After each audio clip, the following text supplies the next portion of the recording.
So good evening everybody. कल हम लोगों ने पॉलिटी के क्वेश्चन सॉल्व किए थे और हमको ये पता चला कि पॉलिटी में किस टाइप के क्वेश्चन पूछे जाते हैं, कितने प्रैक्टिस की ज़रूरत है, क्या सोर्स हमको पढ़ने चाहिए। उसी प्रकार से यूपीएससी के एग्जामिनेशन में कोई भी एग्जामिनेशन हो वहाँ पे साइंस एंड टेक्नोलॉजी के क्वेश्चन भी पूछे जाते हैं। साइंस टेक देखिए, यूपीएससी एग्जामिनेशन में सबसे इम्पोर्टेंट ये है कि जो साइंस एंड टेक्नोलॉजी है ये आपके प्रीलिम्स के सिलेबस में भी है और प्रीलिम्स के सिलेबस के साथ साथ मेंस के सिलेबस में भी है, मतलब दोनों जगह है। तो एक होता है साइंस, विज्ञान जिसे हम कहते हैं। तो साइंस हमने क्या पढ़ा है? साइंस हमने पढ़ा है 6th क्लास में, 7th क्लास में, 8th क्लास में से लेके हम 12th क्लास तक साइंस पढ़ते हैं। बहुत सारे स्टूडेंट उसी को कंटिन्यू करते हैं, कोई बीटेक करता है, बीटेक करता है, राइट। तो ये एक साइंस बैकग्राउंड है, मतलब इसमें आपको साइंस का नॉलेज है, फिजिक्स, केमिस्ट्री, बायोलॉजी, ये सब साइंस है, विज्ञान। तो यहाँ पे दो चीजें हैं, एक साइंस है और एक साइंस एंड टेक्नोलॉजी है। तो आपको ये ध्यान रखना है कि यूपीएससी एग्जामिनेशन में साइंस के क्वेश्चन कम पूछे जाते हैं, साइंस एंड टेक्नोलॉजी के क्वेश्चन ज़्यादा पूछे जाते हैं। लेकिन मैं ये नहीं कहूँगा कि साइंस पूछा ही नहीं जाता है, साइंस भी आता है। साइंस में ज़्यादा से ज़्यादा क्वेश्चन जो पूछे जाते हैं वो बायोलॉजी से पूछे जाते हैं, ध्यान रखना। साइंस में ज़्यादा से ज़्यादा क्वेश्चन जो हैं वो बायोलॉजी से क्वेश्चन पूछे जाते हैं। बाकी के जो फिजिक्स, केमिस्ट्री जो है वो नहीं पूछी जाती है। तो बायोलॉजी पे ज़्यादा से ज़्यादा फोकस करें। अब बायोलॉजी में भी कौन से टॉपिक होंगे वो हम बाद में डिस्कशन करेंगे। तो फिलहाल साइंस का जो स्टडी हो जाता है तो साइंस के बेसिस पे जो हमें नॉलेज होती है उसी के बेसिस पे हम टेक्नोलॉजी को बनाते हैं। जैसे हमें मान लिया फॉर एग्जांपल हमें साइंस की नॉलेज है, तभी तो हम स्पेस टेक्नोलॉजी के लिए कुछ कर पाएंगे, या हमें साइंस की नॉलेज है तभी तो हम डिफेंस टेक्नोलॉजी के लिए कुछ कर पाएंगे। तो साइंस के बेसिस पर टेक्नोलॉजी बनती है।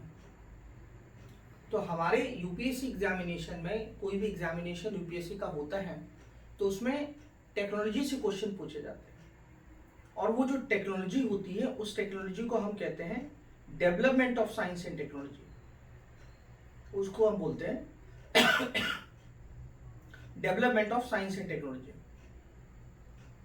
तो development of science and technology का मतलब क्या हुआ? Development of science and technology का मतलब ये हुआ कि साइंस में क्या डेवलपमेंट हो रहा है, साइंस में क्या डेवलपमेंट हो रहा है। अब डेवलपमेंट का मतलब क्या हो गया? साइंस में हेल्थ आता है, साइंस में डिफेंस आता है, साइंस में स्पेस आता है, साइंस में न्यूक्लियर साइंस आता है, एनर्जी के टॉपिक आते हैं। तो बहुत सारे टॉपिक ऐसे हैं जो टेक्नोलॉजी से जुड़े होते हैं। अब जैसे इलेक्ट्रॉनिक्स है या इंफॉर्मेशन टेक्नोलॉजी है, इंफॉर्मेशन टेक्नोलॉजी में भी कोई टेक्नोलॉजी आती है। तो जो भी साइंस एंड टेक्नोलॉजी में जो डेवलपमेंट होता है, जो विकास होता है, वही हमको पढ़ना होता है। अब जैसे मान लिया फॉर एग्जांपल एक कॉमन सी बात है कि जैसे मान लिया आपने कम्युनिकेशन के बारे में देख लीजिए, 1G, 2G, 3G, 4G, 5G, 6G। अभी आप बोलेंगे 6G, अभी 5G चल रहा है। तो ठीक है, आपने 5G तो सुन लिया, लेकिन 5G है क्या? आपने सुना ना 5G मोबाइल है, 6G मोबाइल है। तो ये कहने का मतलब ये है कि जो भी सिविल सर्विसेज की तैयारी कर रहा है उसको सारी टेक्नोलॉजी जो है, अभी जैसे नई वैक्सीन कौन सी आई है या नई डिजीज कौन सी आई है, तो ये सारे जो सेक्टर हैं, इन सारे सेक्टर में हमें इसकी नॉलेज होनी चाहिए। और ये नॉलेज हमको कहाँ से मिलती है? नॉलेज हमको मिलती है जैसे जैसे हम पेपर पढ़ते रहते हैं, न्यूज़पेपर पढ़ते रहते हैं, तो न्यूज़पेपर में ये सारी चीज़ें मुद्दे चलते रहते हैं। तो हम पहले इस बार के कुछ क्वेश्चन पेपर डिस्कस करते हैं उसी बेस पे, साइंस एंड टेक्नोलॉजी के क्या क्या क्वेश्चन पूछे गए थे साइंस एंड टेक से, और फिर लास्ट में हम बताएंगे कि इसके सोर्स क्या होते हैं, कैसे हमको टैकल करना होता है, कैसे हमको पढ़ना होता है, क्या क्या चीज़ें कहाँ से सोर्स होगा, यूपीएससी के जो क्वेश्चन में साइंस एंड टेक्नोलॉजी पूछा जाता है वो। चलिए स्टार्ट करते हैं। तो सबसे पहले यहाँ पे जो क्वेश्चन है मैं हिंदी और इंग्लिश दोनों में आपको दिखाऊंगा, ठीक है। तो सबसे पहले आप क्वेश्चंस को ठीक से समझिए और देखिए इसमें क्या पूछा है। Consider the following statements, consider the following materials, ठीक है। क्वेश्चन नंबर जो है 6 नंबर क्वेश्चन है ये, इस बार के एग्जाम में जो पूछा गया है साइंस एंड टेक से। तो इसमें पूछा गया है कंसीडर द फॉलोइंग मटेरियल्स। ये जो मटेरियल है कौन कौन सा? एग्रीकल्चर रेसिड्यूज, एग्रीकल्चर रेसिड्यूज क्या मतलब होता है? इसका मतलब होता है कृषि के जो अवशेष होते हैं, जो बचे हुए होते हैं, कचरा होता है, जो एग्रीकल्चर का जो कचरा होता है, वेस्टेज होता है, उसका मतलब है ये, ठीक है। दूसरा क्या है?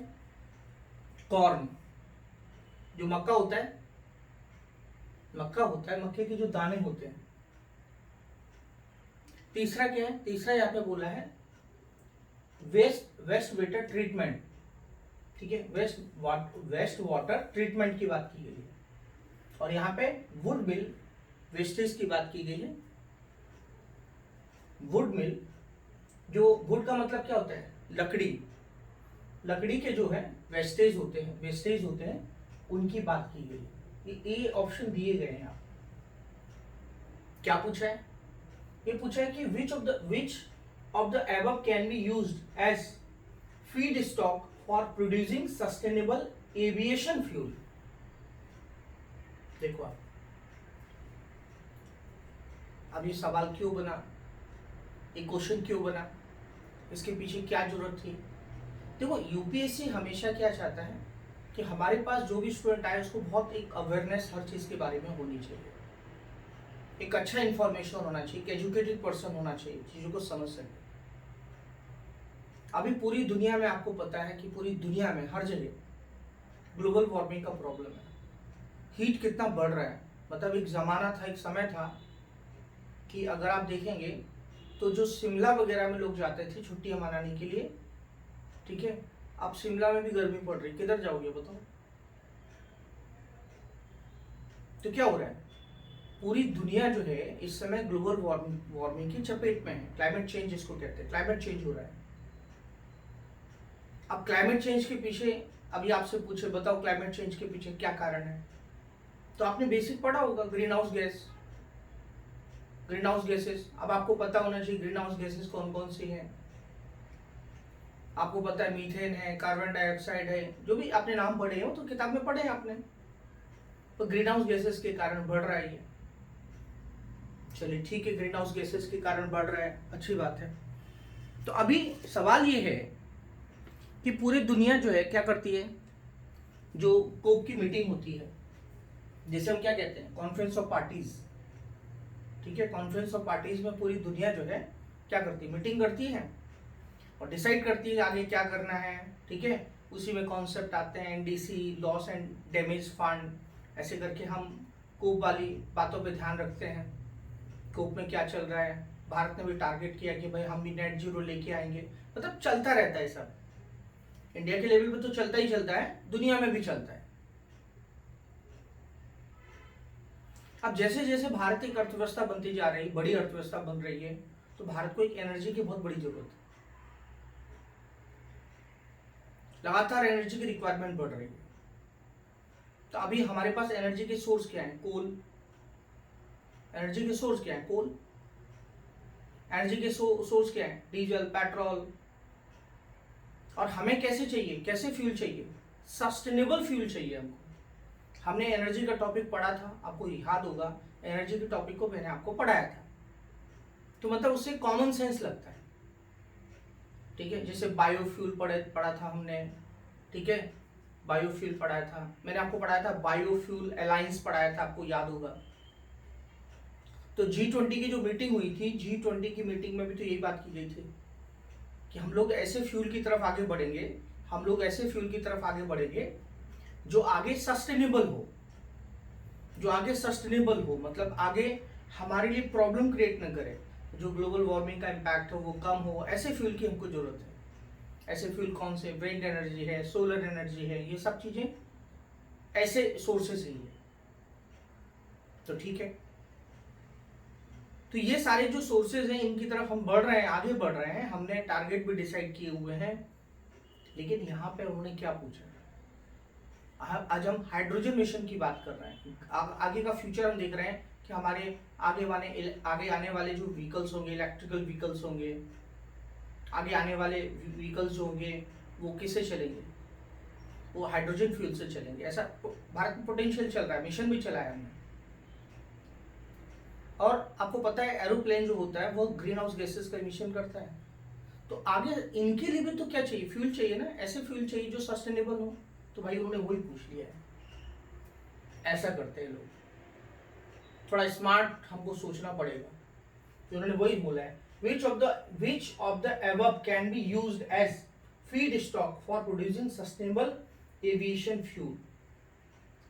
यही उन्होंने पूछा है। ये एक अवेयरनेस चाहिए, साइंस एंड टेक्नोलॉजी के क्वेश्चन के लिए अवेयरनेस चाहिए, समझिए आप।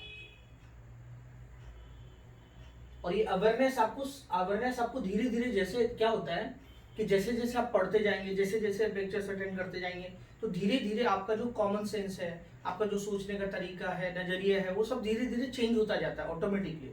ऐसे हमको समझ में आता है आगे जाके कि हमको क्या पढ़ना चाहिए, कौन सी चीज हमको इग्नोर करनी चाहिए। तो ये क्वेश्चन हमको ये दिखाता है कि हम कितना भी पढ़ लें, कितना भी नॉलेज ले लें, लेकिन कहीं ना कहीं हमको यूपीएससी एग्जामिनेशन में पढ़ने के बाद एक कॉमन सेंस की जरूरत पड़ेगी। ठीक है, कॉमन सेंस की जरूरत पड़ेगी। तो अभी आपने मेरे लेक्चर्स में एक चीज तो सुनी होगी कि हम बायोफ्यूल की बात कर रहे हैं। G20 में भी बायोफ्यूल की बात की थी। तो बायोफ्यूल बनते किससे हैं? ये भी तो मैंने आपको बता चुका हूं भाई। जो एविएशन सेक्टर में भी अगर कोई फ्यूल बनेगा, सस्टेनेबल फ्यूल बनेगा, तो कैसा होगा? बायोफ्यूल तो होगा ही ना। जब वो इनकी बात कर रहे हैं तो ये किससे बनेगा? ठीक है, ये तो हमको समझ में आ गया, ये तो है ही भाई। ठीक है, तो अब ये थोड़ा सा कॉमन सेंस ध्यान रखना है कि क्या क्या हो सकता है। तो यहां पे जो है ये कह सकते हैं कि चारों ऑप्शन जो है इसके सही है, चारों ऑप्शन सही है। अब आप बोलेंगे सर ये चारों ऑप्शन सही है, हमें कैसे पता चले कि चारों ऑप्शन सही है? ठीक है, अब देखो, पहला तो सभी में है, पहला सभी में है, और पहला तो है ही है, और दूसरा भी है। आप सोचो ना, कॉमन सेंस देखो जरा, फर्स्ट है, सेकंड है, और फर्स्ट और सेकंड जो है वो तो है ही है दोनों। हमें यहां पे दिक्कत हो रही है, 3 और 4 में दिक्कत हो रही है। तो हमें ये समझ में आ गया कि 3 और 4 तो केवल नहीं होगा, क्योंकि इनको छोड़ के कैसे हो सकता है? मतलब आंसर इनमें से ही कोई है,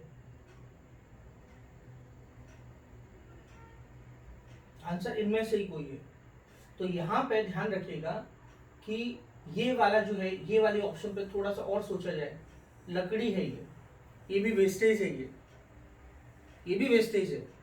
तो तीसरा वाला ऑप्शन तो आएगा, मतलब 1 2 और 4, 1 2 4। तो ऐसा कोई ऑप्शन नहीं है, तो कॉमन सेंस में आप 1 2 3 4 हो जाएगा। ऐसे करके क्वेश्चन एग्जाम में निकाले जाते हैं, सोचा जाता है, थोड़ा थिंकिंग एबिलिटी डेवलप की जाती है, तब आपको आंसर निकल के सामने आएंगे। तो फ्यूल पे आप बहुत ज्यादा ध्यान दो कि आगे जाके जो सस्टेनेबल सोर्सेज हैं फ्यूल के वो क्या क्या हैं, फ्यूल किससे बनता है, बायोडीजल क्या है, सरकार के मिशन क्या चल रहे हैं, इस पे आपकी अच्छी पकड़ होनी चाहिए, अच्छा होल्ड होना चाहिए। उसके बेसिक्स आपके नोट्स में दिए गए हैं, बेसिक्स दिए गए, आगे का उसमें आप जो है ना अपना कह सकते हैं जो भी न्यूज़पेपर वगैरह में जो चीज़ें आती, वैसे तो मैं शेयर करता ही हूँ, अगर कोई ऐसा आर्टिकल आता है, कुछ आता है, तो मैं आपको शेयर कर ही देता हूँ। लेकिन फिर भी आपकी जो ज़रूरत है वो ये है कि ऐसे एनर्जी वाले टॉपिक पे आप आगे फोकस करें। इसका क्वेश्चन आर्गुमेंट मेंस सीएपीएफ में भी आ सकता है, आईएएस मेंस में भी आ सकता है, इवन इंटरव्यू में भी आपसे पूछा जा सकता है। ये बहुत इंपॉर्टेंट टॉपिक है एनर्जी। ठीक है, तो मैंने आपको सोर्स बता दिया। सोर्स जो है एनर्जी के एडिटोरियल वगैरह आते रहते हैं पेपर में, और जो पेपर में जैसे जैसे एडिटोरियल आप पढ़ते रहेंगे तो ऑटोमेटिकली जो है ये कमांड आपका होता रहेगा। तो साहब हमने 6 नंबर क्वेश्चन डिस्कस किया है। यहाँ पे हम बात करते हैं 8 नंबर क्वेश्चन की। इसको थोड़ा मैं आपको हिंदी में भी दिखा देता हूँ।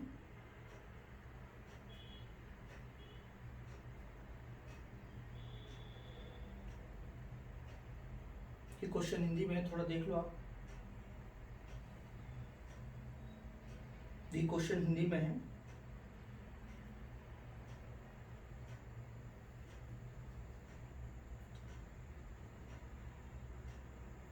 ठीक है, तो इसमें क्या बोला है?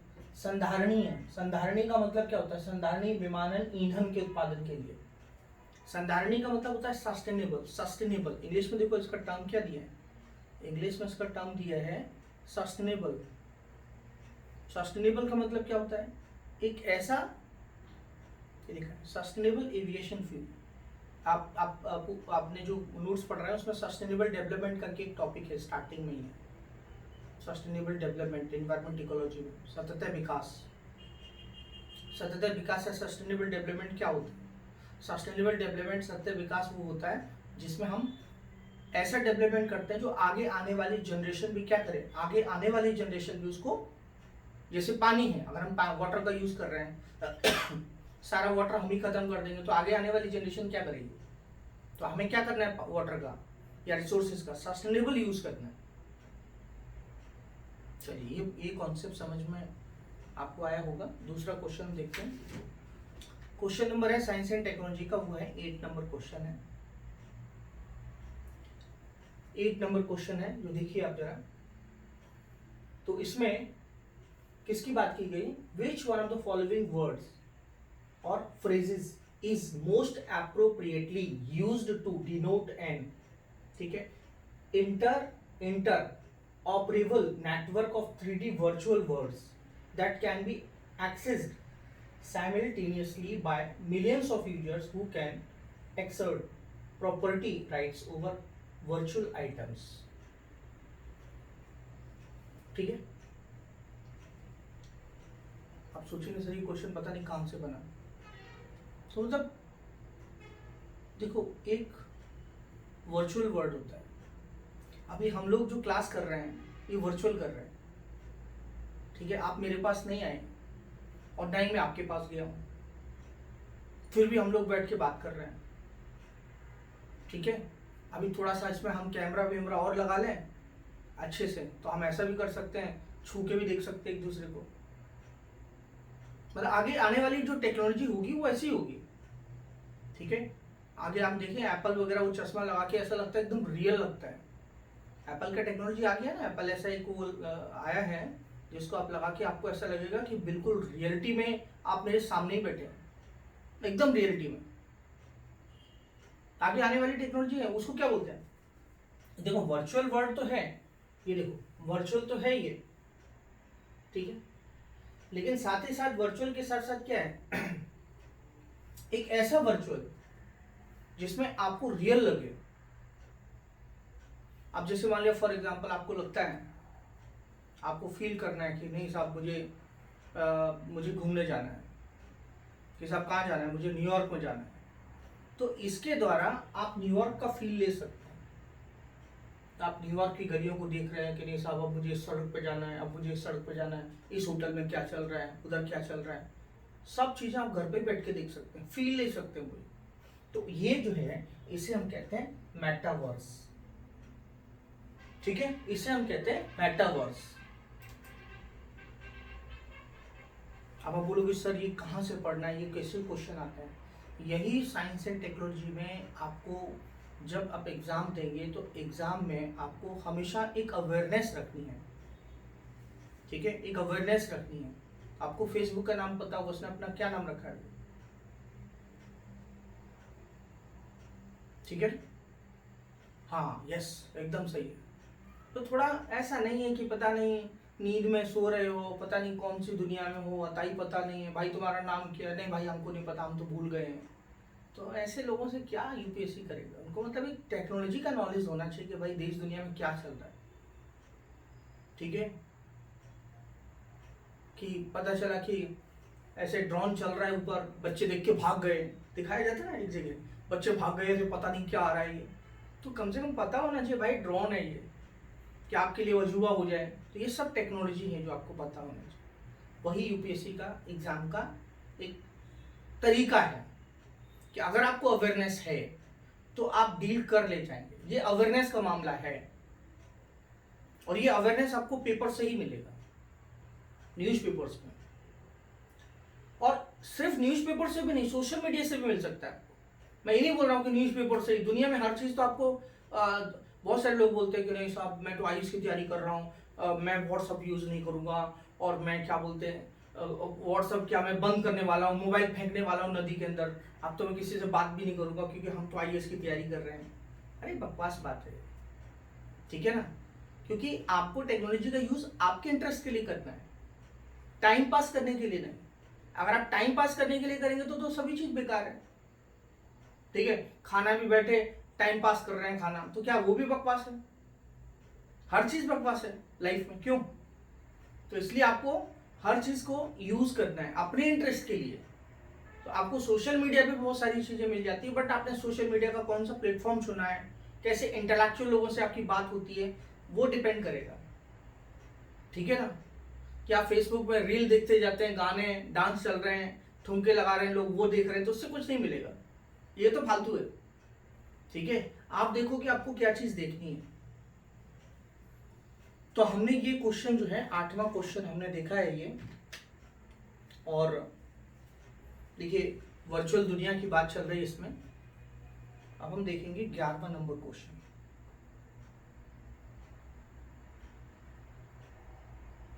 11वां नंबर क्वेश्चन है।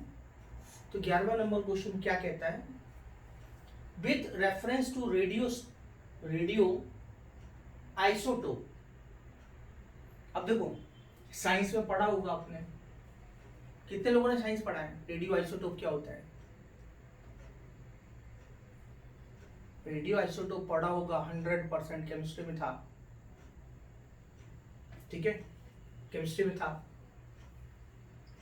तो यहां पे आप देखेंगे with reference to radioisotope thermoelectric generators.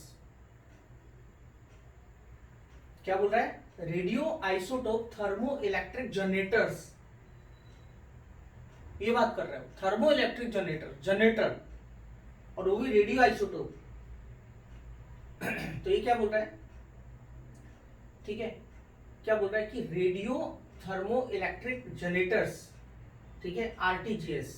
तो आरटीजीएस आर, ठीक है, क्या है? मैंने श्योर फिशन रिएक्टर्स। दूसरा क्या है? RTGs are used for powering the onboard system of aircraft spacecraft.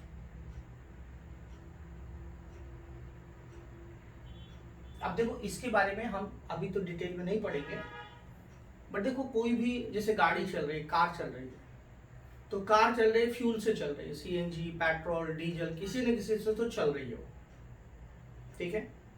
तो जो इसके स्पेसक्राफ्ट जो जाते हैं ऊपर, अब आप बताओ, आपकी कार अगर मान लिया यहां से और 200-300 किलोमीटर चल जाए तो उसके बाद आपको फ्यूल भरवाना पड़ेगा, उसका टैंक फुल करवाना पड़ेगा, ये तो कार बंद हो जाएगी।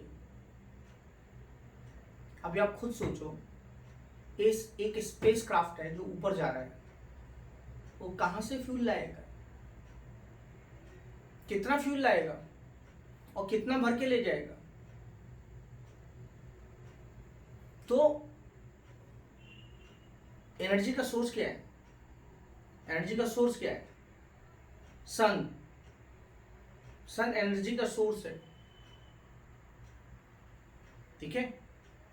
अगर आपके यहाँ सोलर पैनल लगे हों तो आपको बिजली मिलती रहेगी, ऑटोमेटिकली चार्ज होते रहेंगे आप। ठीक है, ऐसा तो है नहीं कि हर जगह सोलर सोलर जो एनर्जी है आपको हर जगह मिलेगी, ऐसा भी कोई जरूरी है क्या? बोलो बेटा, ऐसा भी कोई जरूरी नहीं है।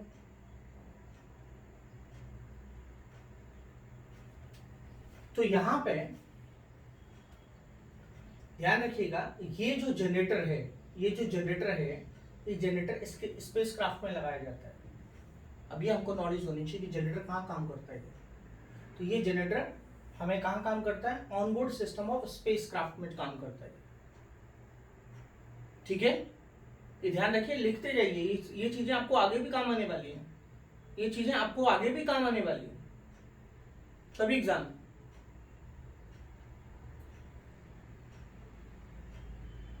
और उसके बाद RTGS can be use plutonium 238 which is a by product of weapons development, ठीक है, ये भी सही है। अब एक चीज मैं आपको यहां पे क्लियर कर दूं कि जो स्पेस में जो एयरक्राफ्ट जाते हैं, स्पेस में जो एयरक्राफ्ट जाते हैं, उसमें प्लूटोनियम जो होता है वो होता है 238, प्लूटोनियम 238 होता है, प्लूटोनियम 238 जो होता है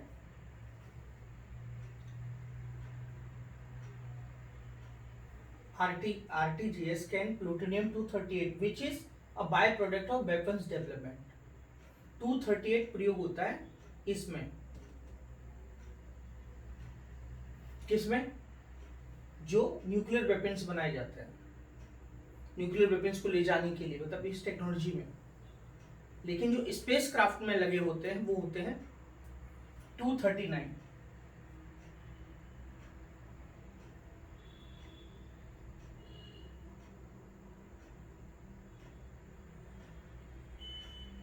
ठीक है, 239 किसके लिए यूज होता है?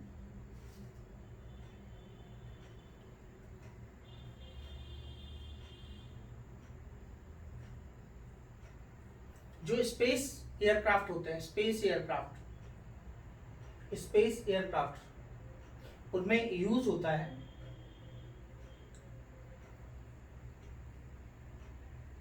प्लूटोनियम 238, और न्यूक्लियर वेपन्स में यूज होता है प्लूटोनियम 239।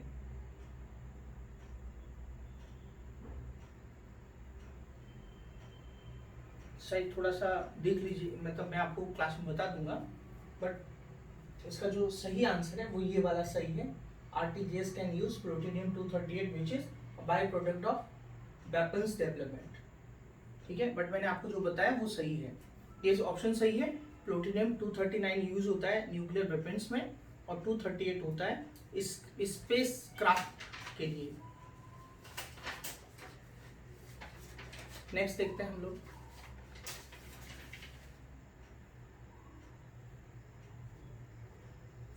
बारहवां नंबर क्वेश्चन पूछा है, 12वां नंबर क्वेश्चन पूछा है। अब देखो, दो तरह के तारे होते हैं। 12वां नंबर क्वेश्चन पूछा है, दो तरह के तारे होते हैं। दो तरह के तारे कौन से होते हैं? एक तारे होते हैं जो बड़े तारे होते हैं, और एक होते हैं छोटे तारे, ठीक है। एक बोना होता है, बोना। तो यहाँ पे तारों की बात की गई है, ठीक है। ये बड़े तारे की बात की गई है, और ये बोने तारे की बात की गई है। बड़े तारे और बोने तारे की बात की गई है।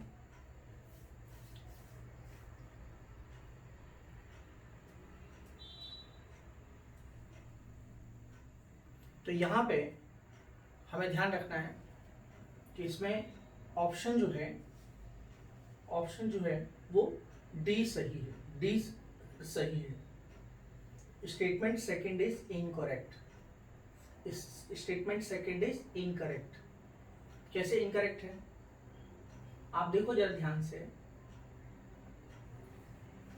कि जो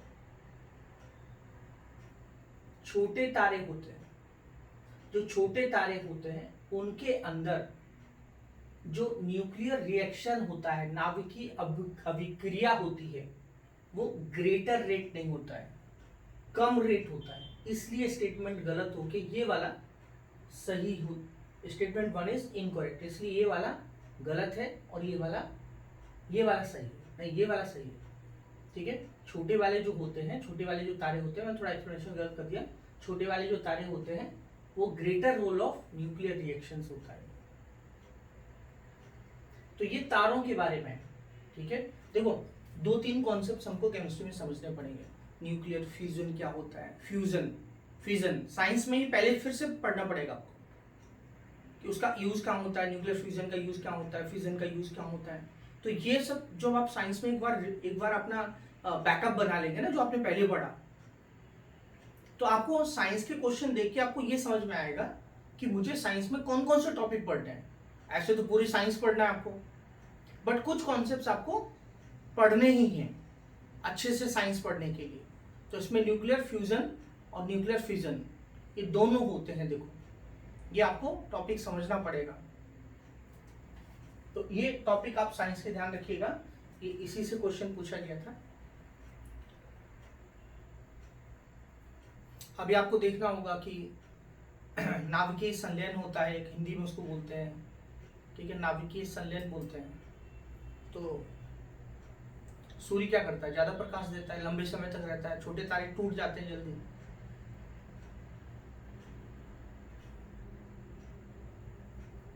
थर्टीन नंबर क्वेश्चन,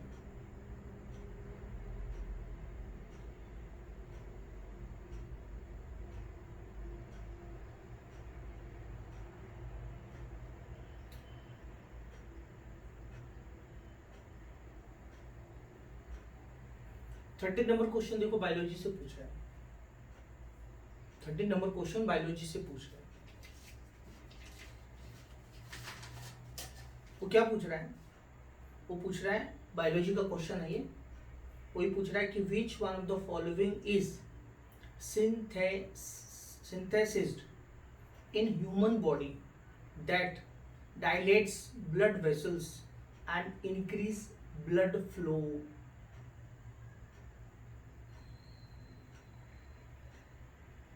ठीक है, सारी चीज तो ब्लड फ्लो का ही प्रॉब्लम है। देखो आप बीपी का प्रॉब्लम होता है ना लोगों को, ब्लड प्रेशर का प्रॉब्लम होता है लोगों को, किसी को हाई बीपी होता है, किसी को लो बीपी होता है। जो उसको हाई है, जिसको हाई है उसको लो करना है, जिसको लो है उसको थोड़ा ऊपर करना है, हाई तो नहीं करना है, लेकिन बीपी आपका कंट्रोल में होना चाहिए। तो यहाँ पे वो बीपी की बात चल रही है, ब्लड फ्लो की बात चल रही है।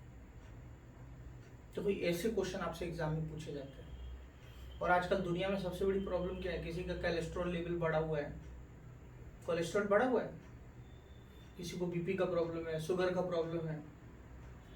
तो ऐसे में यहाँ पे वो ये पूछ रहा है कि जो ब्लड फ्लो है उसको इंक्रीज क्या पूछ रहा है। देखो इसको आपको हिंदी में भी एक बार बता देता हूँ।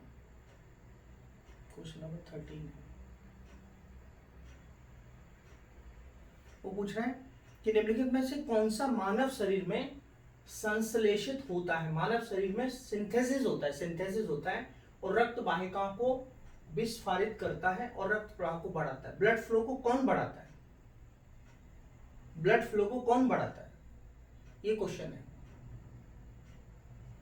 तो इसमें ध्यान रखना है, नाइट्रिक ऑक्साइड है ये, नाइट्रिक ऑक्साइड है ये। नाइट्रिक ऑक्साइड जो है ब्लड फ्लो को बढ़ाता है, नाइट्रिक ऑक्साइड। तो ये क्वेश्चन कहाँ से पूछा गया है, बायोलॉजी से पूछा गया है, लेकिन ये क्वेश्चन बहुत ही अप्लाइड है, इतना इजी नहीं है, इतना इजी नहीं है कि नहीं आपने किताब पढ़ लिया और आपके लिए हलवा हो गया कि नहीं साहब तो ये हम कर ही लेंगे, अब तो हमने सब पढ़ लिया है, ऐसा भी नहीं। ठीक है, थोड़ी थोड़ी चीजें जो है कॉमन सेंस के बेसिस पे हम कर सकते हैं। तो ये 13 नंबर क्वेश्चन है, एक बार आप देख लो इसका आंसर। और ये आगे भी आपको मतलब ये आगे भी आपको याद रखना है ये क्वेश्चन का रिपीटेशन होता है, दैट्स वाई।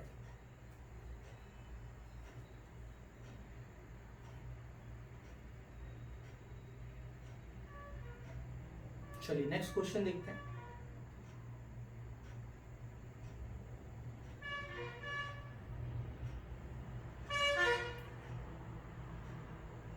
अब देखिए ये वाला जो क्वेश्चन पूछा गया है 14 नंबर क्वेश्चन, देखिए 14 नंबर क्वेश्चन जो है, ये क्वेश्चन जो है आपको इसमें क्या बोला गया है, consider the following activities, consider the following activities, identification of narrow ticks, identification of narrow ticks on passengers at airport in aircraft, ठीक है, monitoring of precipitation, tracking the migration of animals.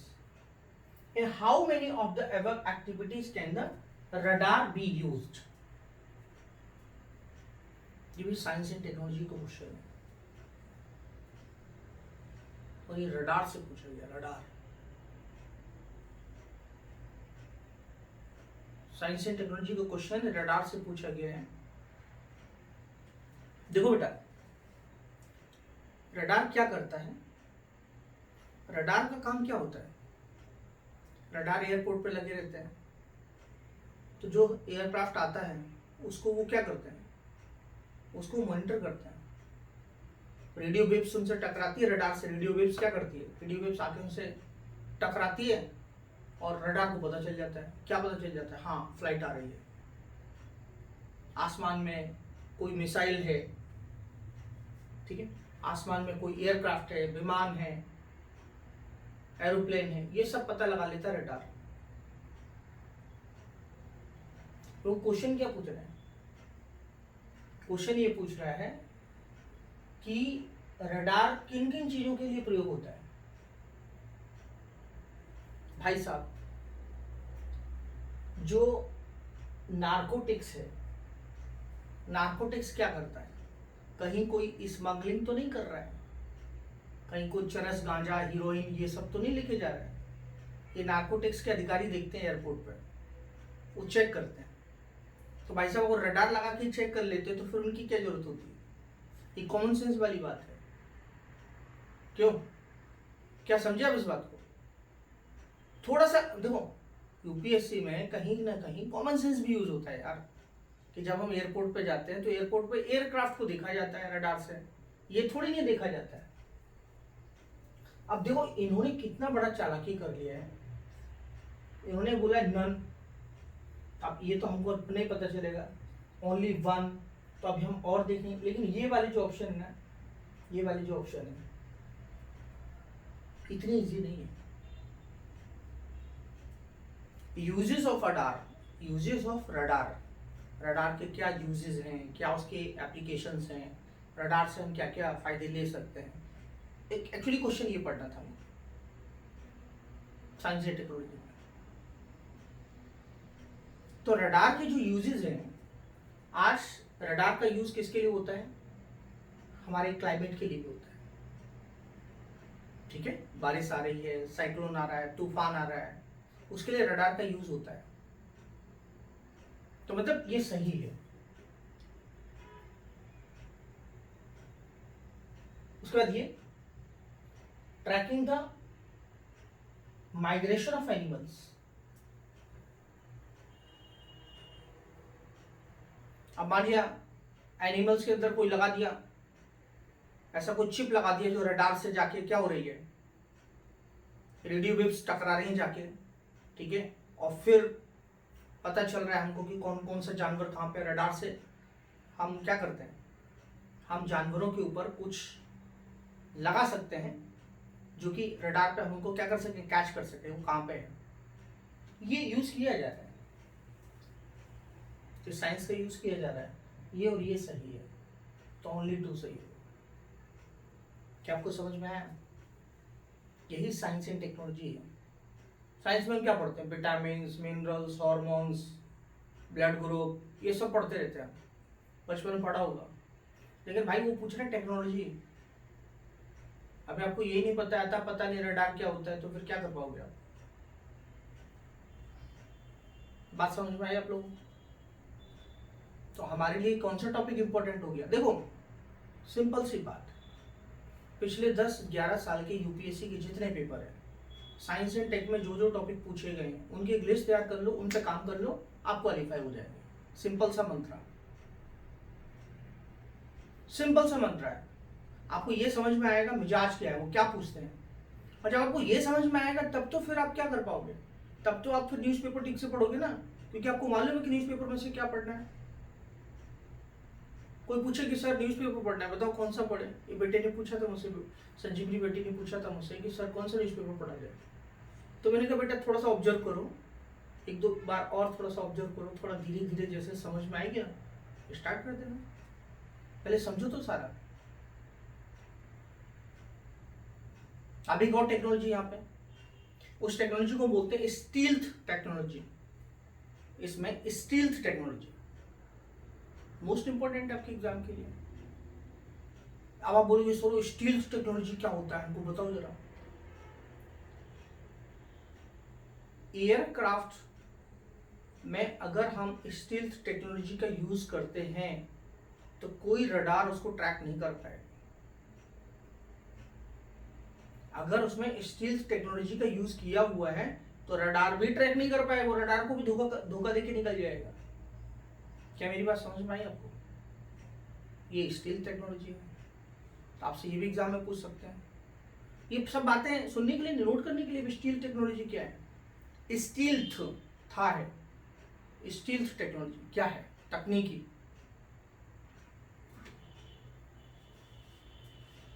तो हमने आपके साथ कौन सा नंबर क्वेश्चन डिस्कस किया? हमने आपके साथ क्वेश्चन नंबर जो डिस्कस किया है वो आपके साथ 14th नंबर डिस्कस किया है। उसके बाद हम बात करते हैं, वो है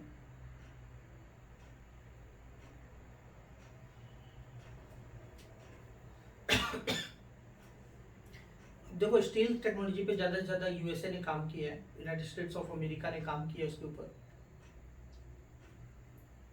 अब हम बात करेंगे, वो बात करेंगे 15th नंबर क्वेश्चन की बात करेंगे, 15वां नंबर क्वेश्चन की बात करेंगे। ये किससे क्वेश्चन आया? ये क्वेश्चन डिफेंस टेक्नोलॉजी से पूछा गया आपसे। ये क्वेश्चन आपसे डिफेंस टेक्नोलॉजी से क्वेश्चन आपसे पूछा गया है। स्पेस टेक्नोलॉजी, डिफेंस टेक्नोलॉजी, यही साइंस एंड टेक्नोलॉजी है। अब इन्होंने क्या पूछा है? इन्होंने पूछा है, वो पूछे हैं एयरक्राफ्ट। इन्होंने एयरक्राफ्ट पूछे हैं, राफेल, MiG-29, तेजस, MK-1, ये एयरक्राफ्ट के नाम है। क्या पूछा है? How many of the above are considered 5th generation fighter aircraft. 5th generation aircraft कौन कौन से हैं? अभी आप बोलोगे सर, अब देखो हर जगह टेक्नोलॉजी तो चेंज होती होगी। जब आप छोटे होंगे तो कौन सा मोबाइल आता था? जब आप 2-3 साल के रहे होंगे शायद आपको याद भी होगा कि नहीं होगा, क्या पता। आपके समय चलता था वो नोकिया डब्बा फोन होता था, वो कुछ नहीं आता था उसमें। ठीक है, फिर धीरे धीरे क्या हुआ? धीरे धीरे आज मोबाइल की टेक्नोलॉजी देखो आप। अच्छा, आपके समय वीडियो कॉल होता था ऐसे? नहीं हुआ। वीडियो कॉल तो अभी चालू हुआ ना, वीडियो कॉलिंग फोन पे। तो हम सुनते थे कि सामने बैठा होगा इंसान, उससे हम बात करेंगे फेस टू फेस। आज तो हम देख रहे हैं भाई, हम सब सुनते थे कि ऐसी भी एक मशीन आएगी जिससे हम देख पाएंगे फेस टू फेस, और आज रियलिटी में है। तो हर जगह टेक्नोलॉजी चेंज हो रही है। ठीक है, कभी सोचा था कि आज ऐसी टेक्नोलॉजी आएंगी जिसमें कार ड्राइवर हम आराम से बैठे सो गए मस्त, अब ड्राइवर अपने आप चला रहा है एआई से, आर्टिफिशियल इंटेलिजेंस से। ठीक है, आर्टिफिशियल इंटेलिजेंस कमांड दे दिया हमने कि भाई साहब हमको मुंबई पहुंचाना है, हम मुंबई चलेंगे, आप लेके चलो, और आप सो गए, पहुंचा देगा आपको। इसे बोलते हैं ना आर्टिफिशियल इंटेलिजेंस। अब इसमें आर्टिफिशियल इंटेलिजेंस, मान लिया हम लोग आर्टिफिशियल इंटेलिजेंस में बहुत आगे बढ़ गए, बट हमारे इंटरनेट ही नहीं आ रहा है, इंटरनेट ही ठीक से आ रहा है, ट्रेन चलेगी पता चला, तो गाड़ी पता चलेगा कहीं से कहीं पहुंच जाएगी, नीचे नदी में चल के नदी में गिर जाएगी जाके, कि उसके इंटरनेट नेटवर्क भी चाहिए ना भाई उस हिसाब का। अगर आप आर्टिफिशियल इंटेलिजेंस की बात कर रहे हैं तो नेटवर्क भी जबरदस्त आने चाहिए। आज अमेरिका में बहुत सारी जगह, अमेरिका में है, बहुत सारी कंट्री है जहाँ पे आज ऑटोमेटिकली कार चल रही है, मतलब ऑटो ड्राइवर कार चल रही है, driver without driver, without driver कारें आ गई हैं। मालूम होगा ना आप लोगों को, मालूम होगा ना आपको, इंडिया में नहीं है, इंडिया में नहीं, इंडिया में सड़कें बंद नहीं है, कार कहाँ चलेगी अभी, क्यों बेटा, उसके लिए पहले इंफ्रास्ट्रक्चर होना चाहिए। अमेरिका वगैरह में चल रही है आर्टिफिशियल इंटेलिजेंस वाली कार है। तो यहाँ पे भी 5G जनरेशन वाला क्या चल रहा है, 5th G जनरेशन वाला यहाँ जो है वो किसकी बात चल रही है, फाइटर एयरक्राफ्ट की बात चल रही है, कि कितने हैं इसमें से। तो आप ध्यान रखना है कि 1990 के बाद से, ठीक है, अभी इसमें जितने भी एयरक्राफ्ट दिए हैं, इसमें जितने भी एयरक्राफ्ट दिए हैं, ये सब 4th जनरेशन के हैं, ठीक है। अगर आप देखेंगे राफेल जो है 4th प्लस का है, राफेल 4th प्लस का है, मिग जो है 4th जनरेशन का है, तेजस 4th जनरेशन का है, इसमें कोई भी 5th जनरेशन का नहीं, मतलब नन। तो एयरक्राफ्ट के बारे में जब कोई एयरक्राफ्ट आता है, एयरक्राफ्ट कौन सी जनरेशन का है, क्या उसके फीचर्स हैं, आप न्यूज में पढ़ते ना, आप न्यूज में पढ़ेंगे जब, तो न्यूज में आपको जो है ये समझ में आएगा कि 5th जनरेशन एयरक्राफ्ट है कि कौन सा एयरक्राफ्ट है, इस तरीके से आपको देखना पड़ेगा।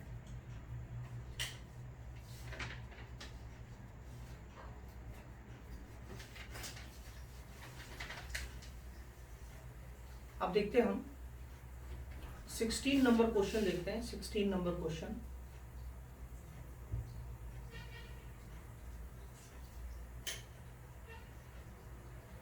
सिक्सटीन नंबर क्वेश्चन देखते हैं।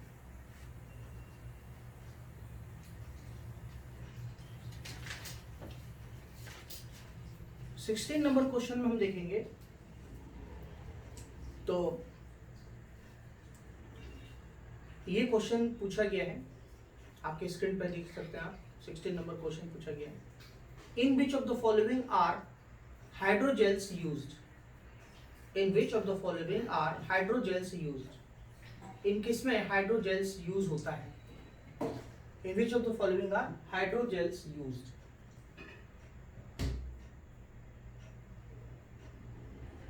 अब पहली बात तो ये सर ये हाइड्रोजेल क्या होता है, हमको यही नहीं पता कि हाइड्रोजेल क्या होता है, तो हम आगे का तो सब हवा हवाई हो जाएगा, वो पता ही नहीं कौन सी दुनिया से क्वेश्चन आया है। तो साइंस एंड टेक्नोलॉजी का मतलब वही है। हाइड्रोजेल को हम जिलेटिन भी कहते हैं, जिलेटिन, हाइड्रोजेल को हम जिलेटिन भी कहते हैं।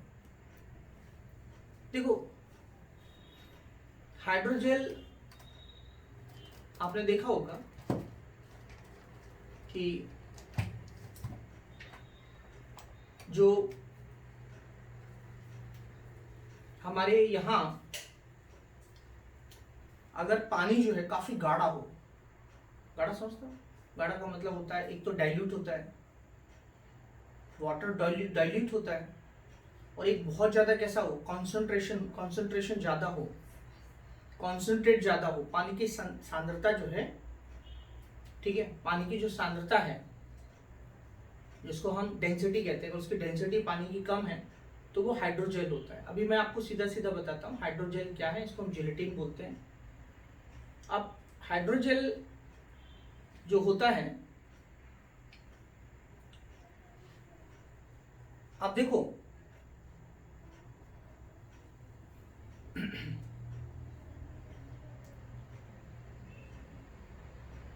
दवाई होती है, दवाई, मेडिसिन्स, तो मेडिसिन्स, बहुत सारी मेडिसिन्स ऐसी होती है जिसको फ्रिज में रखना पड़ता है, नहीं तो खराब हो जाएगी। बहुत सारी मेडिसिन्स ऐसी होती है जिसको हमें फ्रिज में रखना होता है, नहीं तो खराब हो जाती है। वैक्सीन वगैरह तो हम फ्रिज में ही रखते हैं, कोल्ड स्टोरेज में, मतलब फ्रिज से निकालते हैं तब वैक्सीन देते हैं। ऐसा नहीं साहब पता चला 6 महीने से रखी हुई है, खराब हो जाएगी। क्या बताना चाहता हूँ, देखो कोरोना की जो वैक्सीन आई है, कोरोना की वैक्सीन है। अब कोरोना की वैक्सीन मान ली लगाने के लिए लेके जा रहे हैं हम, ठीक है, जहाँ से बनी है वो लैब से बनी है, फिर लैब से बनने के बाद जाएगी, और जब लैब से बनने के बाद जब वो जाएगी आगे, तो क्या होगा, उसको कोल्ड स्टोरेज चाहिए, तो यहीं पे हाइड्रोजेल का प्रयोग किया जाता है ताकि वो ठंडी रह सके। तो यहाँ पे हाइड्रोजेल क्या है और हाइड्रोजेल की यूजेस क्या है, ये क्वेश्चन आया। तो हाइड्रोजेल की जनरली आप देखोगे टेक्नोलॉजी में जनरली जो है टेक्नोलॉजी के यूजेस पूछे जाते हैं कि उसके उस टेक्नोलॉजी के क्या यूजेस हैं, उसके क्या प्रयोग हैं।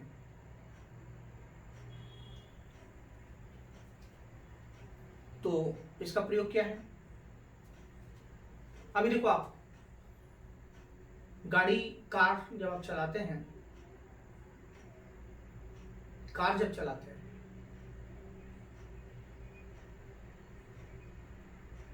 तो कार में एक नाम सुना होगा आपने, कूलेंट। कार में कूलेंट यूज किया जाता है, देखा है कूलेंट, कूलेंट देखा है कार का, वो हाइड्रोजेल ही है, गाड़ी को ठंडा रखता है, वो गाड़ी को ठंडा रखता है, वो भी क्या है, हाइड्रोजेल। तो कहने का मतलब क्या बोल रहा है, मोबाइल एयर कंडीशनर सिस्टम, भाई देखो मोबाइल एयर कंडीशनिंग सिस्टम, तो मोबाइल एयर कंडीशनिंग सिस्टम का मतलब क्या हो गया, गाड़ी का एसी, मोबाइल एयर कंडीशनिंग है ना वो, ऐसा तो है नहीं घर में एक बार लगा दिया चलो भाई हो गया, वो तो मोबाइल है, एसी साथ में चल रहा है आपके, आप एसी कार में बैठे, वो एसी आपके साथ चल रहा है, एसी सिस्टम आपके साथ चल रहा है, तो इसमें भी हाइड्रोजेल का प्रयोग होता है। और साथ ही साथ प्रिपरेशन ऑफ इंडस्ट्रियल लुब्रिकेंट्स इसमें भी होता है। तो मतलब कुल मिला के ज्यादा से ज्यादा टेक्नोलॉजी के जो क्वेश्चन पूछे जाते हैं, एप्लीकेशन पूछे जाता है। अब जैसे मान लिया मैं आपसे पूछूं एग्जाम में, बताओ फोटोसिंथेसिस का डेफिनेशन क्या है, तो भाई डेफिनेशन से क्या फायदा होने वाला है, आप क्या करोगे बताओ, डेफिनेशन आपने बचपन में क्या पढ़ा है, आज तक आपकी शिक्षा में क्या हुआ आपके साथ पता है, आपके एजुकेशन में ये होके हुआ है कि रट्टा मार के आओ बस, आज तक यही चलता है। अब चूंकि अब चीजें चेंज हो गई इसलिए आपको प्रॉब्लम आएगी, पहले आप रट्टा मार के डेफिनेशन लिख के हाँ भाई मार्क्स मिल गए चलो पास हो गए, घर वाले खुश। बट ये यूपीएससी नहीं चाहता, ये बोलता है कि नहीं भाई तुमने जो पढ़ा है उसका मुझे एप्लीकेशन बताओ कि वो काम कैसे आएगा, वो है क्या। मैंने एग्जांपल दिया, फोटोसिंथेसिस का डेफिनेशन से नहीं, फोटोसिंथेसिस क्या होता है, कैसे हमारे लिए जरूरी है, वो एप्लीकेशन बेस्ड। चलिए अब देखो ये मैंने आपको एग्जाम क्लास में पढ़ाया है, बट सवाल है कि उन्होंने थोड़ा अलग तरीके से पूछ लिया, बट ये मैंने आपको पढ़ाया है, फ्यूल सेल इलेक्ट्रिकल व्हीकल, ये इस पर हमने चर्चा की है, बट क्वेश्चन थोड़ा अलग तरीके से पूछा है इसलिए आपको डिफिकल्ट लगेगा, बट ये टॉपिक मैंने लिया था, आपको याद आ रहा होगा। क्या है, which one of the following is the, ठीक है, exhaust pipe emission from fuel cell electrical vehicles powered by hydrogen. Hindi में देख लो इसको एक बार,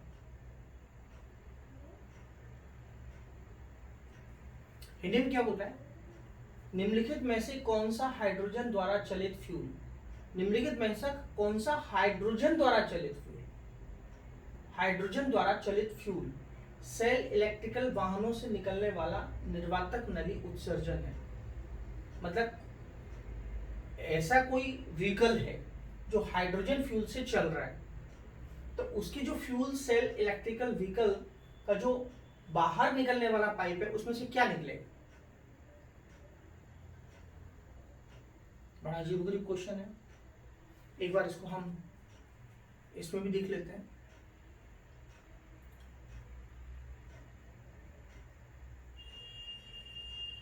Which one of the following is the, हाँ ये बोल रहा है ना बाहर निकलने वाले पाइप की बात ही कर रहे हो, तो उसमें से क्या निकलेगा? वाटर वेपर निकलेगा। अब आप बोलोगे सर कैसे वाटर वेपर निकलेगा? देखो सीधा कॉन्सेप्ट है भाई, एक आग लगाओ, एक कैंडल में आग लगाओ और उसके ऊपर ग्लास रख दो, ग्लास रख दो, बंद हो जाएगी। क्यों? बिकॉज ऑफ ऑक्सीजन, ऑक्सीजन की जरूरत पड़ेगी। पता है ना आपको, विदाउट ऑक्सीजन कुछ चलने वाला है नहीं। अब यहाँ पे वो क्या पूछ रहा है? यहाँ पे ये पूछ रहा है कि हाइड्रोजन और ऑक्सीजन, देखो हाइड्रोजन कैसे चलेगा? हाइड्रोजन को इसमें जब हाइड्रोजन फ्यूल होगा तो हाइड्रोजन फ्यूल को इसमें इसका कॉन्सेप्ट है, अगर आप कॉन्सेप्ट जानते हैं तो ही कर पाएंगे। हाइड्रोजन के साथ हाइड्रोजन जब जलेगा तो हाइड्रोजन के लिए ऑक्सीजन चाहिए, और हाइड्रोजन ऑक्सीजन होगा तो जलवाष्प बाहर निकलेगा, वाटर वेपर बाहर निकलेगा। आपको याद आ रहा है green hydrogen electrolysis, green hydrogen electrolysis वो लिखा था ना, नोट्स लिखा था ना? अरे यस बोल दो ना आप मुझे। ग्रीन हाइड्रोजन, ब्लू हाइड्रोजन, उसमें जो ग्रीन हाइड्रोजन की बात कर रहे थे उसमें क्या था? उसको समझना पड़ेगा, इस कॉन्सेप्ट को और आगे हमें पढ़ना पड़ेगा। चलिए ये क्वेश्चन है 18 नंबर क्वेश्चन है, 18 नंबर क्वेश्चन है।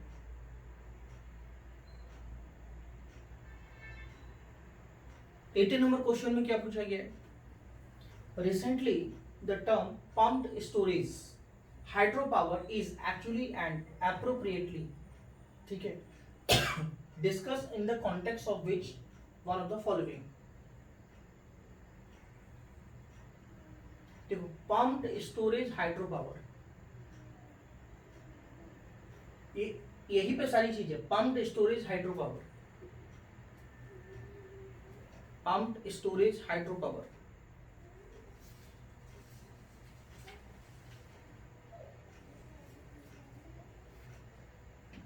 देखो क्या होता है बेटा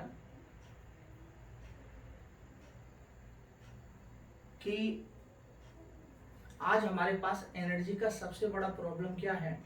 एनर्जी का सबसे बड़ा प्रॉब्लम हमारे पास ये है कि हमारे पास एनर्जी बहुत है लेकिन स्टोर नहीं हो पा रही। अब जैसे सोलर एनर्जी है, तो सोलर एनर्जी को आप कहाँ स्टोर करोगे? कितना स्टोर करोगे? स्टोरेज का प्रॉब्लम है, सबसे बड़ा प्रॉब्लम स्टोरेज का। विंड एनर्जी है, टाइडल एनर्जी है, या सोलर एनर्जी है, स्टोरेज का मेन प्रॉब्लम है। तो ये आजकल क्या हो रहा है कि आजकल जो है जैसे सोलर और विंड जो एनर्जी है, ऐसा तो है नहीं, सोलर एनर्जी हमेशा रही है, रात को तो नहीं है। विंड हवा चलेगी चलेगी, नहीं चलेगी नहीं चलेगी, क्या करोगे आप बोलो? हवा नहीं चली, उससे वो रूठ गई तो क्या करोगे आप? कुछ नहीं कर सकते। 5 दिन रूठ गई, ठप हो गया सब। सूर्य भगवान नाराज हो गए, 10 दिन तक निकले नहीं, तो क्या करोगे आप? तो आपको क्या चाहिए? आपको हाइड्रो पावर चाहिए। हाइड्रो पावर का मतलब क्या होता है? वो जो नदी डैम बनाए जाते हैं, डैम से जो पानी टरबाइन घूमती है ना, उससे बिजली बनती है, वो हाइड्रो पावर है। बट इसमें क्या बोला जा रहा है? Pumped hydro power, pumped storage hydro power. तो आजकल पम्प्ड स्टोरेज हाइड्रो पावर क्या है? ये एक ऐसा टर्म है जिसमें लॉन्ग ड्यूरेशन एनर्जी स्टोरेज होता है, ये मतलब है। पम्प्ड स्टोरेज हाइड्रो पावर क्या है कि जो डैम होते हैं, डैम का जो पानी होता है जिससे बिजली बनाई जाती है, वहां पे लॉन्ग ड्यूरेशन एनर्जी स्टोरेज है। कि लॉन्ग ड्यूरेशन तक हम एनर्जी को स्टोर कर सकते हैं। ये टेक्नोलॉजी से क्वेश्चन पूछा गया है।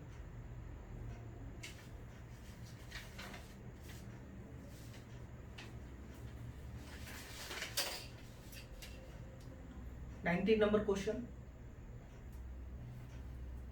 19 नंबर क्वेश्चन देखेंगे तो यहां पे पूछा है membrane bioreactors. Membrane bioreactors are often discussed in the context of. Membrane bioreactors are often discussed in the context of.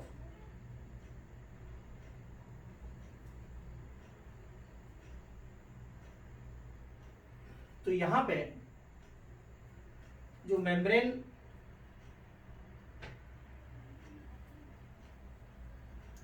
Bioreactors है are often discussed in the context of, तो ये है वेस्ट वाटर ट्रीटमेंट टेक्नोलॉजी।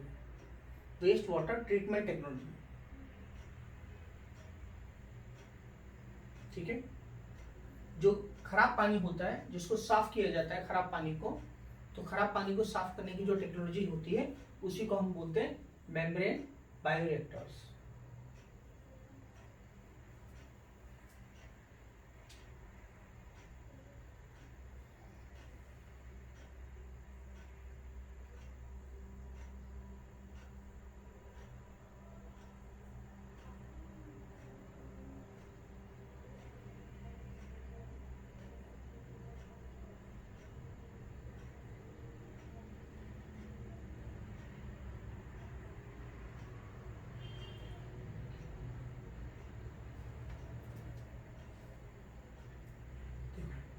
कौन से the following battery storage, biomass generators, fuel cells, rooftop solar photovoltaic units, वो बोल रहा है how many of above are considered distributive energy resources. Distributive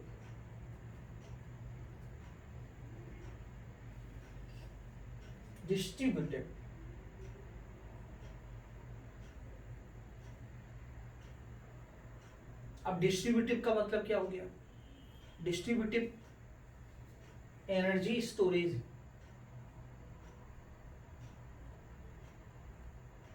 distributive energy के संसाधन क्या है, वितरित ऊर्जा के संसाधन क्या है। अब देखो बैटरी है, रिचार्ज कर लो एक बार, आप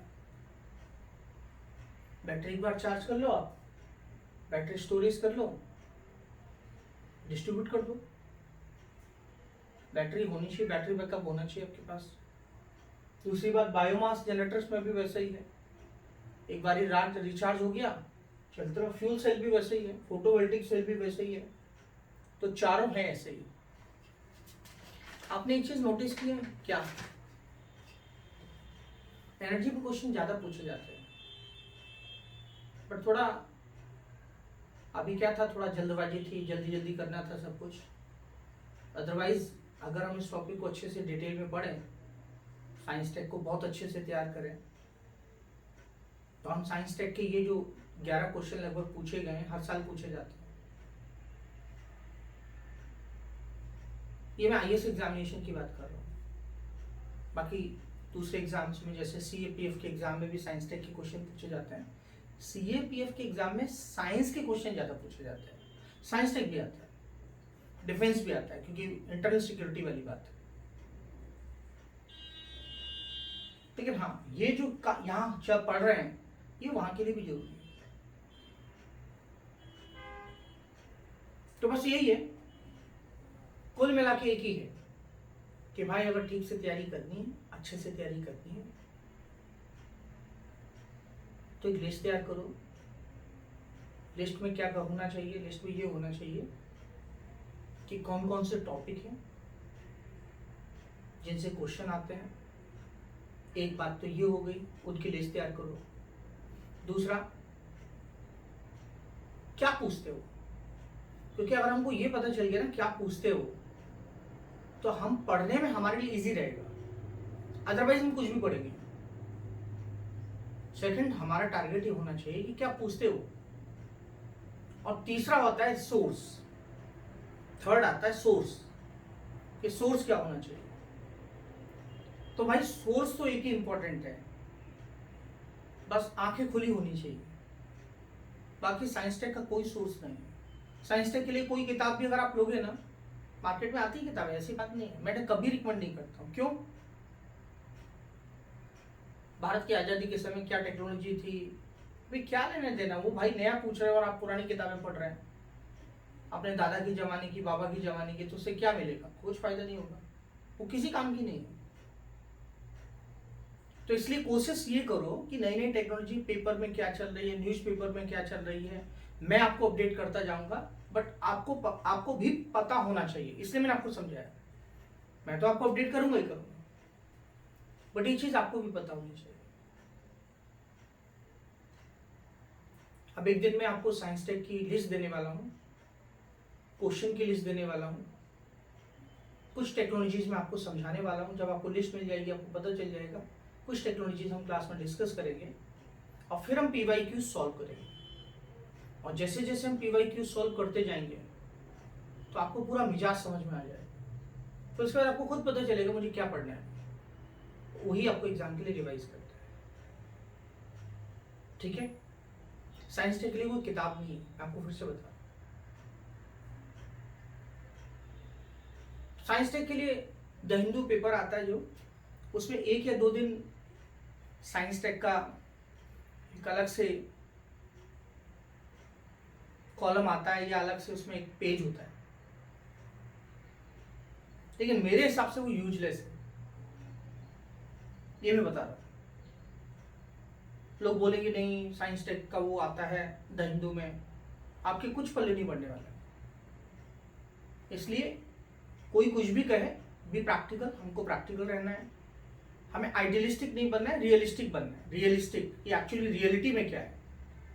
तो रियलिटी में यही है कि PYQs जो लास्ट ईयर की क्वेश्चन पेपर है, यही हमारे लिए भगवान है, इन्हीं पे भरोसा करो। हाँ भाई तुम ही बताओ किधर जाना है, तो बस इनका चरण बंदन करो, इनको पूछो, इनकी पूजा करो और आगे बढ़ो। यही आपको सहारा देंगे, बाकी कोई सहारा नहीं देगा। आप मान लीजिए CAPF की तैयारी कर रहे हैं, कोई भी एग्जाम की तैयारी कर रहे हैं, ध्यान से सुनो, पिछले 10 साल के क्वेश्चन निकालो, और 10 साल के क्वेश्चन निकालने से ये देखो पॉलिटी से कहां कहां से क्वेश्चन आ रहे हैं पिछले 10 साल के, इकोनॉमी के क्वेश्चन कहां कहां से आ रहे हैं और क्या आ रहा है, ज्योग्राफी के क्वेश्चन क्या आ रहा है और क्या आ रहा है, हिस्ट्री के क्वेश्चन क्या आ रहे हैं और क्या आ रहा है।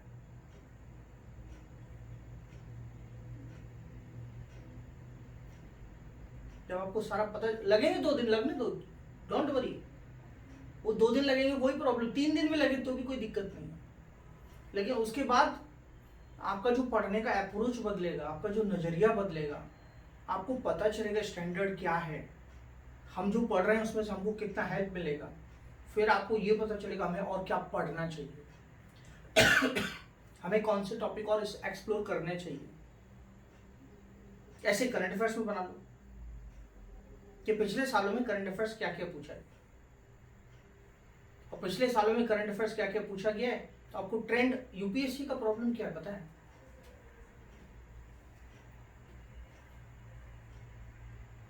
Unpredictability is the beauty of UPSC. You can't predict UPSC. You can't predict. आप प्रिडिक्ट ही नहीं कर सकते।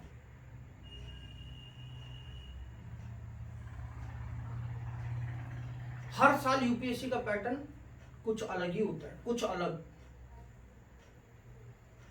हर साल बच्चे डर इस बार सही था, आराम से कंफर्टेबल एकदम, क्योंकि लास्ट ईयर जो पेपर बनाया था ना उन्होंने, ऐसे झटका दे दिया ना कि बच्चे रो रहे थे, अरे ये क्या हो गया, हमारे साथ क्या हो गया, सबके साथ। UPSC को लगा नहीं यार बच्चों के साथ इतना बुरा नहीं करना चाहिए, ये अच्छा नहीं है, तो उन्होंने खुद ही थोड़ा सा रियलिटी में जो पेपर बनना चाहिए वो बनाया। अच्छा, अभी आप तो तैयारी कर रहे हैं, एक बात मेरी गांठ बात, पेपर टफ आता है, पेपर इजी आता है, पेपर कैसा भी आता है, इससे आपको कोई लेने देने नहीं है। आपका एक ही काम है क्या, कि राइट डायरेक्शन में तैयारी करनी, सिस्टमेटिक तैयारी करते हैं। अगर पेपर आप प्रिपरेशन आप सिस्टमेटिक कर रहे हैं, एकदम एग्जाम ओरिएंटेड कर रहे हैं, एकदम सही डायरेक्शन में कर रहे हैं, तो भाई पेपर टफ आएगा तो सबके लिए आएगा, इजी आएगा तो सबके लिए आएगा। आपको क्या लेने देना उससे? आपने अगर पढ़ा है तो आपका सिलेक्शन तो होगा, ये तो गारंटेड है, उसको तो कोई रोक ही नहीं सकता है। तो इसलिए नहीं डरना है कि पेपर कैसा आएगा, क्या आएगा। आपको क्या करना चाहिए, आपको कोई एक टॉपिक डिसाइड कर लेना है कि सर हम अभी ज्योग्राफी पढ़ रहे हैं, समझ में आया? यूपीएससी के आप बैठो, आपको खुद से करना है। आज आप क्या करो, यूपीएससी की वेबसाइट पे जाओ, वेबसाइट तो पता होगा ना आपको, यूपीएससी टाइप करना है, उस पर लिखा है पीवाईक्यूज, ऐसे करके ऑप्शन आएगा पीवाईक्यूज। तो उसमें क्या करो, जैसे आप सिविल सर्विसेज एग्जामिनेशन को अपियर हो रहे हैं, तो सिविल सर्विसेज एग्जामिनेशन 2024 ऐसे पिछले 10 साल की क्वेश्चन पेपर आप डाउनलोड कर लो। आपका लैपटॉप होगा, कंप्यूटर होगा, जिसमें भी है आप करो डाउनलोड, ठीक है। और एक बार आप, जैसे मान लिया आपने कहा सर अभी तो मुझे पॉलिटी पढ़ना है, पॉलिटी से स्टार्ट करना है मुझे, तो पॉलिटी के क्वेश्चन देखो आप 10 साल के, पूरा क्वेश्चन मत लिखो कि कौन से टॉपिक से आया, क्या आया, आपने अपने आइडिया के लिए, आपको आइडिया लगने के लिए कि क्या क्या क्वेश्चन पूछे गए, फिर आप कंपैरिजन करो कि हाँ पिछले साल क्या आया था, इस साल क्या आया था, कहाँ कहाँ से आ रहे हैं क्वेश्चन। ये क्या हो गया, ये आपका एक तरीका हो गया कि हाँ स्ट्रैटेजी क्या होगी मेरी, ठीक है। फिर उसके बाद नोट्स पढ़ो, फिर आपको ये समझ में आएगा कि नोट्स में क्या चीजें मिल रही हैं, कौन सी चीजें नहीं मिल रही हैं। कुछ डाउट भी होंगे आपको, वो नोट्स में लिखो आप कि ये क्वेश्चन हम टैकल नहीं कर पाए, ये टैकल कर पाए थे, इसका सोर्स इसमें नहीं दिया गया है। बहुत सारी चीजें होंगी आपको मिलेगी, इसका सोर्स इसमें नहीं दिया गया है। तब आपको क्या लगेगी, फिर आपको एक प्यास लगेगी कि नहीं सर अभी और चाहिए, अभी मुझे और चाहिए, इसमें ये चीजें नहीं दी गई हैं, ये मुझे बेसिक पढ़ना है। ऐसे पॉलिटी को पढ़ते रहो, फिर से क्वेश्चन पेपर सॉल्व करो, उन्हीं को प्रैक्टिस करो, वो जो पूछे गए ना एग्जाम में उन्हीं को प्रैक्टिस करो। और जब आपकी चीज हो जाए फिर आप मुझे बताओ सर अभी मुझे क्या करना है, ये बताइए, ये मेरा हो गया। अभी आपके सामने एक सबसे बड़ी टेंशन है, सर हाँ न्यूज़पेपर डेली पढ़ना होता है, हम क्या करें। तो मैंने क्या बताया, मैंने बताया देखो भाई इंपॉर्टेंट जो चीजें होती है मैं तो आपको अपडेट कर ही रहा हूँ। मुझे मतलब मेरा अपना फिलॉसफी ये है, क्या होता है बच्चों को रिकमेंड कर दिया जाता है पेपर पढ़ो। मैं तो बच्चों को सबसे पहले एक ही बात कहता हूँ, क्या भाई पहले सिलेबस समझ लो,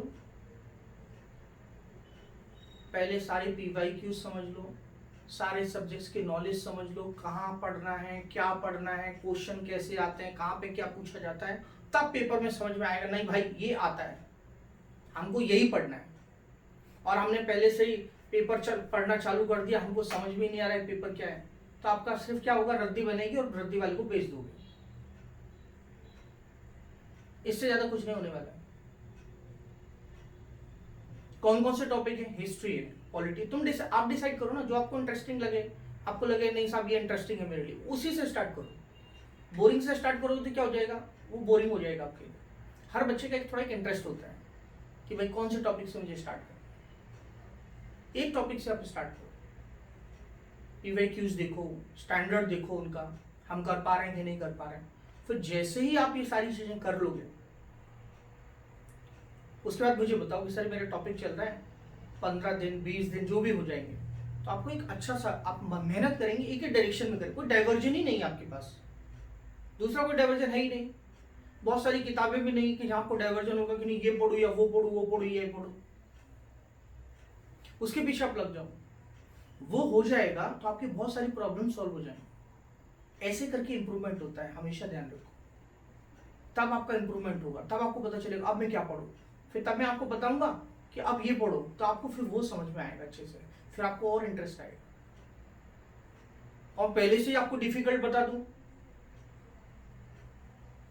तो आपको लगेगा बाप रे कैसे होगा। पहले दिन बोल दो नहीं आईएएस की तैयारी कर रहे, चलो सीएपीएफ की तैयारी कर रहे, पॉलिटी के लिए लक्ष्मीकांत पढ़ते, चलो ले लो खरीद लो पढ़ो, आप लाइब्रेरी में जाके सो जाओगे, बस कुछ नहीं होने वाला है। नींद आ जाएगी आपको, बोरिंग लगेगा, नहीं भाई नहीं मेरे बस का बात नहीं है। आप इंटरेस्टिंग तरीके से पढ़ोगे नहीं तब ये होने वाला है। अगर आप उसको थोड़ा इंटरेस्टिंग तरीके से पढ़ोगे तो आपको मजा, आप लोग बोलते ना कि लोग आईएएस की तैयारी करने के लिए 5-6 घंटे पढ़ते हैं कोई भी कंपटीशन के लिए कम से कम, क्योंकि वो इतना हमको इंटरेस्ट ही आता है उसमें पढ़ने में, वो इंटरेस्ट के कारण पढ़ते चले जाते हैं। कोई आदमी अगर उसको इंटरेस्ट नहीं है, मैं बोल रहा हूँ 10 मिनट किसी का आप वेट कर रहे हो और 10 मिनट से ऊपर हो जाए तो आपको हाय तौबा हो जाएगा, अरे कितना टाइम हो गया, कितना टाइम हो गया, कितना टाइम हो गया। और अगर आपका इंटरेस्ट है तो 5 घंटे भी कोई प्रॉब्लम नहीं है। तो इसमें इंटरेस्ट जगाना पड़ेगा, तो इंटरेस्ट से पढ़ो, सारी चीजें ऑटोमेटिकली सॉल्व होती जाएंगी। और ये नहीं हमने पॉलिटी पढ़ लिया, हाँ भाई हाँ हो गया, अच्छे से पढ़ो, अच्छे से एक एक चीज क्लियर करो, एक एक चीज क्लियर करो। ये मत नहीं हमको तो तुरंत सिलेक्ट होना है, अभी कल ही सिलेक्ट होना है मुझे। आप जैसे जैसे क्वालिटी मेंटेन करते जाओगे ना, जैसे जैसे क्वालिटी मेंटेन करते जाओगे, अपने अंदर कमियों को दूर करते जाओगे, यूपीएससी वाले तो घर पर निमंत्रण भेजेंगे आपको, प्लीज काम। आप मैं मजाक नहीं कर रहा हूं, आपको मैसेज आएगा मोबाइल पे, यू आर सिलेक्टेड। तो आप अपने अंदर क्या करो, डिजर्व करो, ठीक है ना बेटा, आप डिजर्व करो और डिजर्व करके काम करिए। तो आज मैंने जो साइंस एंड टेक का नॉलेज आपको दिया है, ठीक है, क्योंकि एक एक सब्जेक्ट हम एक एक दिन पूरे दिन क्वेश्चन पेपर मुझे थोड़ा देखना पड़ता है, समझना पड़ता है, और भी मेरे लेक्चर्स रहते हैं इधर उधर, तो आज के लिए हम इतना ही करते हैं। ऐसा नहीं कि मतलब हम 9 बजे आपको छोड़ रहे हैं, क्योंकि टॉपिक कंप्लीट हो जाता है और हमारी मैक्सिमम लिमिट रहती है 10 बजे तक, ठीक है। अगर मैं 7:30 पे क्लास कर रहा हूँ तो हमारे जनरली लेक्चर तो 10 बजे तक ही होंगे, लेकिन चूंकि अभी जो सब्जेक्ट चल रहे हैं वो सब्जेक्ट्स वाइज जो है वो जहाँ पे खत्म हो जा रहा है, इसलिए मैं लेक्चर खत्म कर दे रहा हूँ। बात समझ में आई आपको? अदरवाइज हमें तो जो है अगर हम 7:30 पे स्टार्ट करते हैं तो हम जो यूजुअली हमारे लेक्चर होंगे वो 10 बजे तक ही होंगे, लेकिन अगर हम 6 बजे पढ़ा रहे हैं तो हम 9 बजे तक क्लास लेते हैं, पता होगा। तो अभी क्या हो जाता है, मैं 7:30 पे क्लास क्यों करता हूँ, मैं बाहर से आने में थोड़ा लेट हो जाता है। पहले मैं सोचता हूँ टाइम पे पहुंच जाऊंगा, पर बीच में थोड़ा ट्रैफिक रहता है आते समय कि वो डिले ही हो जाता है। यहाँ पे 6:15 पे पहुंचता हूँ, फिर क्या आपको लिंक भेजूंगा, फिर इसलिए वो हो जाता है। तो अभी आप लोगों ने क्या डिसाइड किया, सब लोग मुझे डिसाइड करके बताएंगे और मुझे डेली बेसिस पे अपडेट करेंगे कि मैं क्या पढ़ रहा हूँ। ये आपकी ड्यूटी है कि आज मैंने क्या पढ़ा, इट्स योर ड्यूटी। आप काम करोगे, मैं आपको डायरेक्शन दूंगा। क्लियर है बात? और जैसे जैसे आपकी तैयारी डायनेमिक को आप डिसाइड करो ना, आपका चैलेंज है, आपको डिसाइड करना है कि मुझे ये 2 दिन में, अगर मैंने एक दिन एक टॉपिक पढ़ा तो कम से कम वही भेज दो कि सर आज मैंने ये पढ़ा। जब तक टीचर के साथ इंटरेक्शन नहीं करोगे ना तब तक मजा नहीं आएगा, ध्यान रखो। नहीं तो आप पढ़ रहे हैं, गाड़ी चला रहे, पता नहीं कहाँ जा रहे हैं, ठीक है। मुझसे पूछो ना कि सर आज हमने ये पढ़ा, ये हमारा हुआ, हम बताएंगे बेटा क्या क्या पढ़ा, बताओ। 1 मिनट में पूछ लेंगे, आपको पता चल जाएगा कि हाँ भाई चावल का एक टुकड़ा हम देखते हैं ना, जब हम चावल पक जाते कि नहीं पक जाते, वैसे में 1 मिनट में पता चल जाएगा। आप मेहनत करोगे, मैं आपके साथ, इसलिए आप मुझे बताइए कि सर कौन सा टॉपिक मैंने पढ़ा है, क्या पढ़ा है, मुझे अपडेट कीजिए खुद से, ठीक है बेटा। तो चलिए फिर हम लोग कल मिलते हैं, आप डिसाइड करो अपना सब्जेक्ट और तैयारी चालू करो, ठीक है। और पेपर का एनालिसिस करना है सभी को, अपने अपने पेपर का। पहला काम ये है, डिसाइड बाद में करो, पहले पेपर एनालिसिस करो। आप ये बाद में बताना मुझे कौन सा टॉपिक पढ़ना है, पहले पेपर, लेकिन जो पढ़ना है उसका पेपर एनालिसिस करो, सारे सब्जेक्ट्स नहीं देखना है, वही टॉपिक देखते जाना है, ठीक है बेटा। गुड नाइट सभी को, गुड नाइट बेटा, गुड नाइट बेटा।